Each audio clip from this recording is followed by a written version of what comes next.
Assalamualaikum warahmatullahi wabarakatuh. Selamat berjumpa kembali dengan saya, Dr. Muhammad Aris, yang sekarang sebagai Kepala Bidang Pengendalian dan Pencegahan Penyakit Dinas Kesehatan Kabupaten Kolaka. Namun sebelum lanjut, saya mengingatkan kepada kita semua, saudara-saudaraku sekalian, untuk like, share, dan subscribe channel ini agar info-info mengenai kesehatan terus bisa kita dapatkan di sini.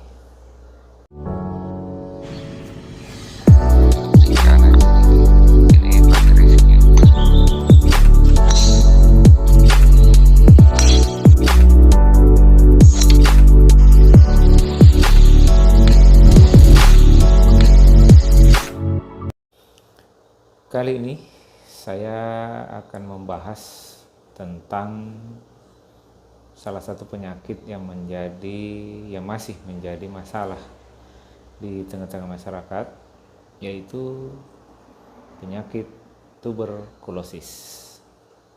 Baik, pada hari ini tanggal 24 Maret 2022 kembali kita memperingati sebagai Hari Tuberkulosis Dunia, yaitu jatuh pada tanggal 24 Maret 2022. Kenapa hari ini diperingati sebagai Hari Tuberkulosis Dunia? Karena pada tanggal 24 Maret tahun 1882 silam, atau 140 tahun yang lalu, seorang dokter telah menemukan Mycobacterium tuberculosis, salah satu bakteri yang menjadi penyebab penyakit tuberkulosis, yang bernama Dr. Robert Koch. Beliau adalah berkebangsaan Jerman. Tuberkulosis biasa juga disebut disingkat TBC. Penyakit TBC ini saya kira sudah sangat lazim di tengah-tengah kita, atau juga yang pada akhir-akhir ini disebut penyakit TB. TB artinya tubercle bacillus, ya, sehingga disingkat TB. Tetapi pada prinsipnya tetap sama, Bapak Ibu sekalian.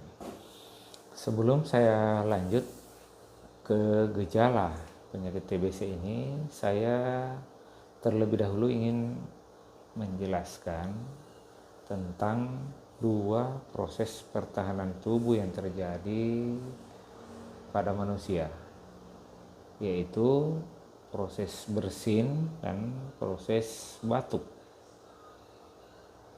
Proses bersin terjadi apabila ada benda asing yang masuk di saluran napas bagian depan.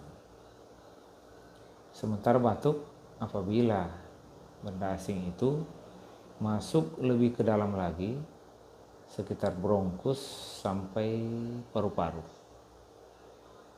Nah, pada tuberkulosis ini salah satu gejala yang khasnya adalah batuk. Kenapa batuk? Karena Mycobacterium tuberculosis ini menyerang paru-paru. Gejala tuberkulosis ini yang pertama adalah batuk berdahak yang kronis, biasa disertai sesak napas, ya. Juga berlendir dan disertai darah, ya. Jadi kalau sudah lebih parah, maka batuk itu disertai atau bercampur dengan darah. Jadi batuk berdahak yang dimana dahaknya itu bercampur darah. Saya disertai sesak napas, kemudian berkeringat pada malam hari, kemudian demam kadang-kadang, dan salah satu juga ciri khasnya adalah di mana berat badan menurun drastis selama munculnya gejala-gejala batuk tersebut. Nah, seperti itulah ciri atau gejala yang ditimbulkan oleh Mycobacterium tuberculosis atau dikenal dengan TBC atau TB ya, yang akhir-akhir ini. Memang yang diserang adalah paru-paru, tetapi bisa berkembang, bisa bergejala di tempat lain, seperti tulang.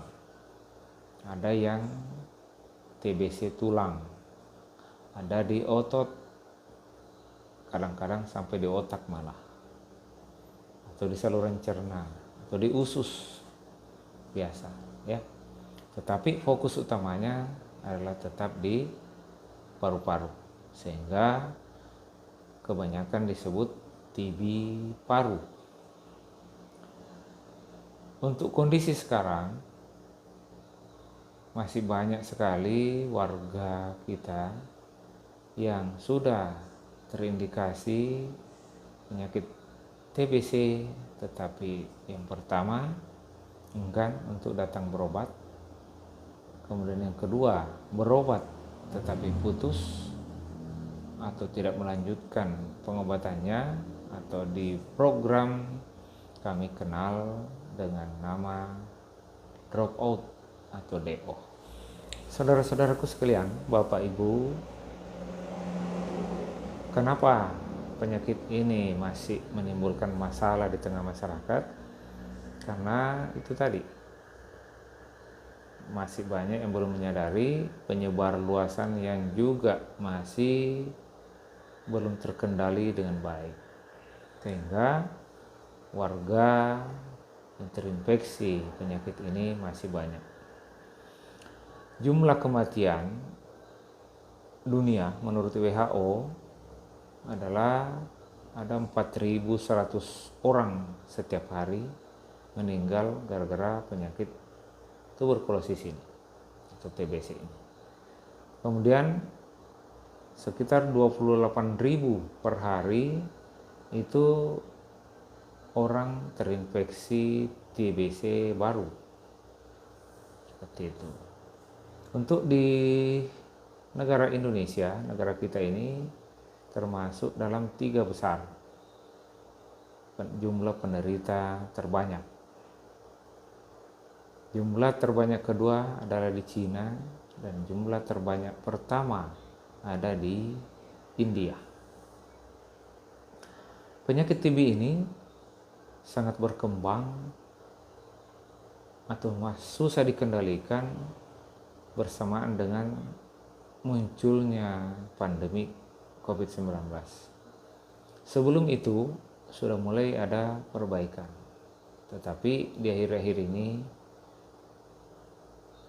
semakin mempersulit ya, karena kebetulan COVID-19 juga terutama menyerang saluran pernapasan, sehingga ketika kedua penyakit ini bersama-sama, biasanya orang yang terinfeksi itu susah untuk bertahan. Pada awal tahun 2000 ya, ini sangat penanganan TBC ini cukup berkembang di tengah masyarakat ya, di mana kami sebagai petugas kesehatan itu akan melakukan penjaringan penderita melalui sistem pemeriksaan dahak atau dikenal dengan sputum, ada dikenal dengan SPS ya. Sputum sewaktu, kemudian pagi, sputum pagi, kemudian sputum sewaktu lagi. SPS ini sangat efektif untuk dilakukan ya. Jadi pengambilan sampel atau pengambilan dahak dari pasien yang batuk itu diperiksa di berbagai puskesmas yang telah dilakukan pelatihan-pelatihan kepada tim laboratorium puskesmas, sehingga pengambilan sampelnya atau pengambilan sputumnya tidak perlu ke rumah sakit.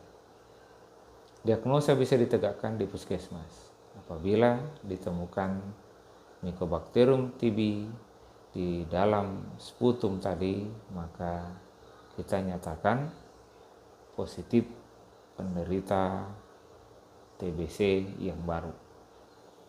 Obat yang disiapkan juga banyak. Ada kategori 1, ada kategori 2, dan ada kategori 3. Kategori 1 itu lengkap diberikan kepada penderita yang baru ditemukan. Maka langsung diberikan pengobatan OAT namanya, obat anti tuberkulosis kategori 1. Nah, yang dalam rumus isinya itu RHZE yang berisi rifampicin, INH, pirasinamid, dan etambutol. Ini diminum 2 bulan, itu diminum setiap hari. Ya, jadi semua jenis tadi diminum setiap hari. Selama 2 bulan, tidak boleh putus, tidak boleh diselang-seling. Setiap hari harus diminum. Sampai setelah 2 bulan, maka dilakukan pemeriksaan sputum kembali. Itu untuk menentukan apakah pengobatan kita ada hasilnya atau dikenal dengan konversi.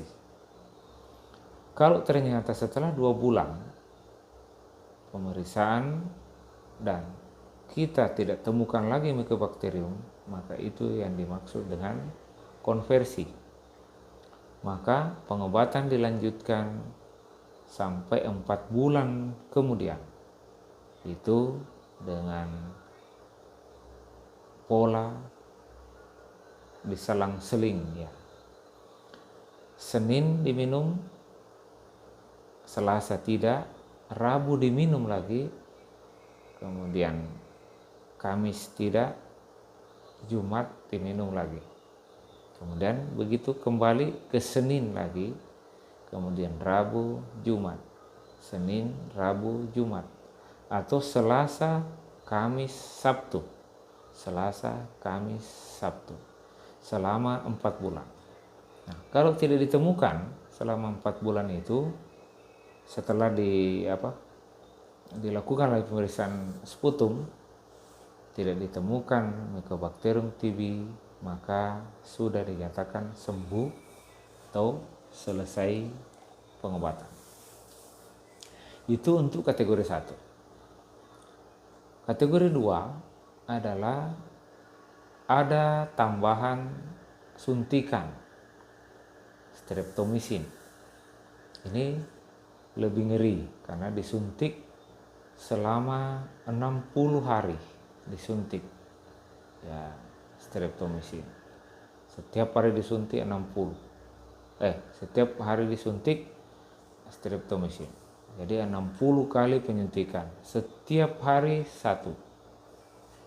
Itu dilakukan pada pasien yang pertama DO, yang kemudian yang kedua adalah yang kambuh. Artinya sudah pernah sembuh, tetapi setelah diperiksa muncul lagi. Ya. Sementara yang DO adalah orang yang sudah pernah pengobatan, Tapi tidak selesai pengobatannya, dia berhenti. Kemudian setelah diperiksa sputumnya kembali positif. Kemudian tidak lupa bahwa memang gejalanya kembali lagi seperti gejala semula, yaitu batuk kronis, kemudian sesak napas, berdahak, kadang bercampur darah, dan terjadi penurunan berat badan yang signifikan selama periode gejala muncul. Kemudian ada kategori 3. Kategori 3 ini diberikan waktu itu diberikan kepada pasien yang ada gejala seperti yang saya sebutkan tadi, tetapi di pemeriksaan laboratorium mikroskopis, pemeriksaan sputum tidak ditemukan Mycobacterium TB, tetapi di pemeriksaan rongseng dada ditemukan perselubungan atau ciri khas dari tanda-tanda terjadinya infeksi TB pada paru-paru. Di Kolaka sekarang, itu di Rumah Sakit Banjarminggu dan di Puskesmas Pomalaa telah tersedia alat TCM, tes cepat molekuler, yang bisa dilakukan pemeriksaan atau tes cepat bagi penderita yang memiliki gejala-gejala yang mengarah ke TBC. Pemeriksaan dilakukan ini namanya tes cepat, jadi hasilnya bisa keluar kurang dari 2 jam, bisa langsung diketahui. Dan ada tambahan bahwa hasil pemeriksaannya bisa langsung diketahui apakah yang bersangkutan atau pasien yang bersangkutan resisten atau kebal terhadap satu atau beberapa jenis obat anti tuberkulosis yang selama ini diberikan, sehingga hasilnya itu ada namanya diagnosis MDR, multi drug resistant, atau yang bersangkutan memiliki Mycobacterium yang sudah kebal dengan berbagai jenis obat, disebut MDR. Ini sangat berbahaya Bapak Ibu sekalian. Kenapa bisa terjadi MDR? Yang pertama, karena minum obatnya tidak terus-menerus, atau yang bersangkutan atau pasien yang bersangkutan tidak patuh terhadap jadwal minum obat. Yang kedua, memang yang bersangkutan langsung terinfeksi oleh Mycobacterium yang memang sudah multi resisten atau sudah kebal, sehingga ketika menginfeksi ke orang lain, maka orang lain yang terinfeksi itu langsung juga statusnya menjadi pasien multi drug resistant atau pasien dengan MDR. Ini sangat berbahaya dan perlu penanganan secara khusus. Untuk Kabupaten Kolaka sendiri ada sampai hari ini ada 3, ya, dari tahun lalu ada 3 pasien MDR untuk Kabupaten Kolaka. Ada yang meninggal 1, ya, tahun lalu. Ini MDR ini salah satu yang mengerikan karena itu tadi, pasien sudah kebal dengan OAT, ya, beberapa jenis obat yang ada di obat anti tuberkulosis itu yang bersangkutan ini mulai kebal atau resisten, sehingga obatnya mulai tidak mempan, ya. Sehingga yang sangat penting Bapak Ibu sekalian, harus kita meminum obat secara rutin, jangan pernah berhenti untuk kesembuhan kita. Pada kesempatan ini saya juga ingin mengingatkan kepada Bapak Ibu sekalian bahwa masalah yang muncul ketika minum obat TB ini karena itu ada banyak obat yang harus diminum sekaligus di OAT ini ya. Obat antituberkulosis ini yang pertama jumlah tabletnya besar-besar sehingga harus diminum sekaligus. Yang beberapa penderita menyatakan bahwa ini seperti sarapan pagi karena segitu banyaknya obat yang harus diminum. Meskipun sekarang sudah mulai dimodifikasi, diturunkan jumlahnya, tetapi isi obatnya ada yang digabung.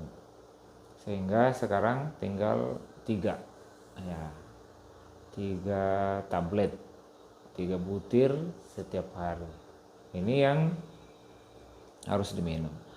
Yang kedua, efek dari minum obat ini, terutama yang dari rifampicin itu adalah warna kencing itu akan berwarna merah. Nah, ini yang biasa pasien yang minum obat ini kalau tidak diberikan edukasi yang baik, maka biasanya langsung berhenti meminum obat. Kenapa seperti itu? Karena yang bersangkutan mengira ini adalah darah. Nah, ini yang harus diwaspadai, harus betul-betul disampaikan kepada penderita. Sehingga teknik yang dilakukan di setiap puskesmas adalah program TB itu, program TBC ini di puskesmas tidak langsung memberikan obat yang banyak. Tetapi biasanya diberi untuk 3 hari. 3 hari dulu pertama, kemudian nanti setelah minum obat akan kembali lagi kontrol di puskesmas untuk kita tanya, untuk kita arahkan bagaimana selanjutnya. Di awal juga dulu kita kenal ada namanya PMO, yaitu pengawas minum obat. Karena itu tadi begitu pentingnya kepatuhan ini untuk menuju ke kesembuhan pasien, maka harus ada namanya pengawas minum obat. Siapa pengawas minum obat ini? Adalah keluarga dekat.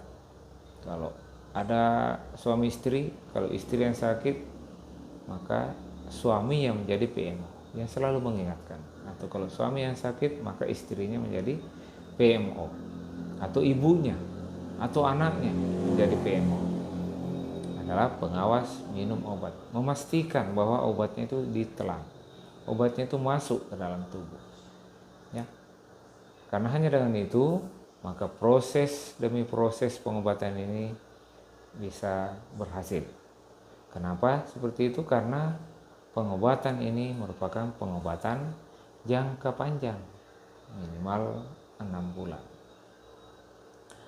Jadi Bapak Ibu sekalian yang saya hormati, Bapak Ibu sekalian yang saya cintai, bahwa pengobatan TB itu sekarang semakin bagus. Pemeriksaan TB sekarang semakin bagus, semakin cepat. Bapak Ibu sekalian, saudara-saudaraku, bahwa pemeriksaan TB sekarang semakin canggih. Dengan munculnya atau dengan adanya TCM ini atau tes cepat ini, maka penegakan diagnosis untuk TB lebih cepat bisa ditegakkan, pemberian obat bisa lebih cepat. Ya. Beda dengan dulu, bisa sampai 2-3 hari ya, baru, atau bahkan ada yang seminggu baru bisa ditegakkan diagnosis. Baru pemberian obatnya secara efektif. Kalau sekarang, insyaallah di 2 tempat ini, itu RSBG dan Puskesmas Pomala, itu sudah bisa dilakukan. Oleh karena itu, kepada saudara-saudaraku semua, Bapak Ibu sekalian, apabila menemukan atau kita sendiri bergejala yang mengarah ke TB atau yang dikenal dengan suspek TB, maka segeralah datang ke puskesmas terdekat untuk dilakukan pemeriksaan. Dan ketika berobat, maka pastikan bahwa Anda meminum obat secara teratur Anda meminum obat secara kontinu dan disiplin sesuai dengan arahan dari programmer TB yang ada di setiap puskesmas.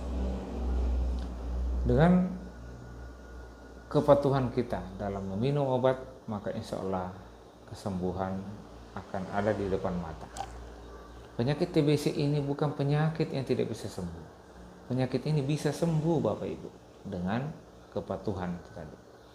Tapi apabila Anda tidak patuh, maka ada kemungkinan yang buruk yang akan menunggu. Yaitu yang pertama, penyakit ini tambah sesak, tambah parah, semakin menggerogoti paru-paru, sehingga biasanya yang bersangkutan akan menjadi korban.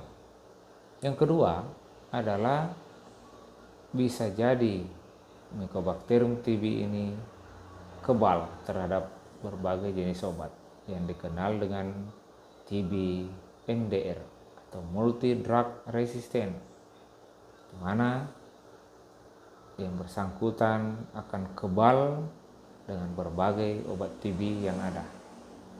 Ini yang perlu diwaspadai. Bagaimana mengenali ciri-ciri atau suspek TB ini? Ini masih ada, masih banyak di tengah-tengah masyarakat. Apabila kita melihat atau menemukan atau kita sendiri yang merasakan kita batuk, sudah diobati berbagai macam obat yang kita beli di warung sudah lebih dari 2 minggu, maka segeralah mendatangi puskesmas atau mendatangi dokter terdekat untuk menentukan apakah kita terindikasi penderita TB atau bukan. Karena belum tentu juga Bapak Ibu. Kalau kita didiagnosis suspek TB, belum tentu TB betul. Tetapi sebagian besar orang yang sudah suspek TB atau batuk kronis lebih dari 2 minggu, maka biasanya juga akan positif TB. Tapi tentu dengan tadi diperberat atau lebih diperjelas lagi apabila ada ciri-ciri yang saya sebutkan dari awal. Batuk kronis berdahak lebih dari 2 minggu, ada penurunan berat badan yang signifikan selama gejala muncul, kemudian kadang disertai demam atau sesak napas. Itu salah satu ciri. Maka apabila kita menemukan seperti itu, maka segeralah laporkan ke petugas kesehatan, laporkan ke petugas gemari yang ada di desa, laporkan ke petugas UKS yang ada di sekolah, atau laporkan ke bidan desa atau petugas kesehatan yang ada di desa, petugas kesehatan yang ada di puskesmas untuk bisa dilacak. Kenapa kalau tidak dilacak? Ini berbahaya karena ini salah satu penyakit menular, ya, infeksius yang ada di tengah masyarakat. Penyakit ini bisa menular lewat udara, melalui napas, atau melalui bersin, atau melalui batuk yang dialami oleh penderita bisa pindah ke orang yang ada di sekitarnya. Oleh karena itu, ini harus diwaspadai. Mari kita jaga diri, jaga keluarga, jaga teman kita dari infeksi penyakit TBC ini. Karena hanya dengan itu kita bisa kendalikan. Tidak boleh lagi ada orang yang takut berobat karena TBC. TBC bisa sembuh, bisa pulih dengan pengobatan yang patuh. Kemudian ingat Bapak Ibu sekalian bahwa obatnya gratis. OAT tersedia di seluruh puskesmas yang ada di Kabupaten Kolaka. Penyakit TBC ini sebenarnya sudah mulai terkendali itu karena proses imunisasi yang selama ini kita laksanakan. Karena penyakit TBC ini masuk dalam program imunisasi, di mana pemberian BCG pada anak umur 1 bulan, bayi umur 1 bulan langsung disuntikan BCG. Itu vaksinasi atau imunisasi untuk melindungi dari penyakit tuberkulosis ini. Kalaupun sakit, maka gejalanya akan ringan dan bisa diatasi. Dan imunisasi menghindari dari penyakit yang berat maupun kematian. Bapak Ibu sekalian, saya kira demikian perbincangan, demikian edukasi penjelasan saya pada hari ini.